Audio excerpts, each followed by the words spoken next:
Room tour ko kayo sa bago kong desk. Tada. So, yung desk ko, inalis siya. Kaya, ito, ginawa ko na lang siya sa kwarto.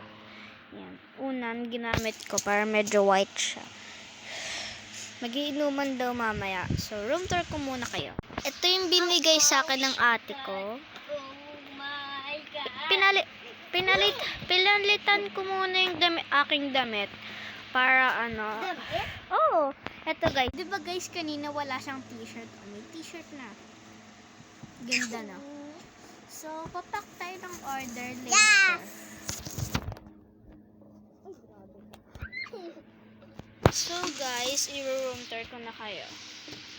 So guys, ito yung mat ko. Ito yung maliit kong mat. Ito yung malaki kong mat. Kasi, ano siya, hindi siya kasya. So, ito muna.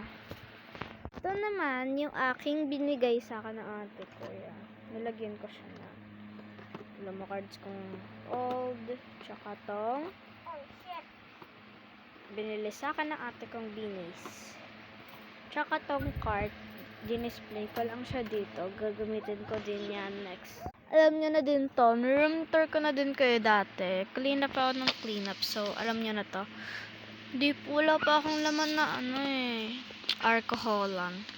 So, ayan lang. Tsaka nga pala, ito guys, nilagyan ko siya na ito. Binaliktad ko. Tsaka ito guys, homemade ko lang to, DIY ko to.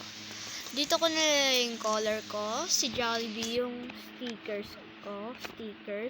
Tsaka tong ni Genesis. Ano ulit to? Pantigan ni Genesis. Tsaka ito yung mat ko. Tsaka to yung color. Yung aral na book ni Genesis. Tsaka coloring book ko. Coloring ng book ng kapatid ko. Yan. Tsaka to, binago ko yung laman niya. Yan. Ang laman niya ay straw, isang pink na gongging, ayun guys. Tsaka isang Hello Kitty, tsaka yun lang. Tsaka ang kulay pala ng desk ko ay kulay white, hindi na siya pink. Kasi, sabi daw ng papa ko, mag-iba na lang daw ako sa desk. So, ito ginamit kong desk ko. Yan guys, sana matuwa na din kayo sa desk ko. At magpapak tayo ng order next time. Bukas aalis kami. Yes, pupunta kami kay Mami. Nasaan na yun? Kay Mami. Punta kami kay Mami. So, bye y'all! And lang po ang room tour namin. Ay na po yung room tour ko.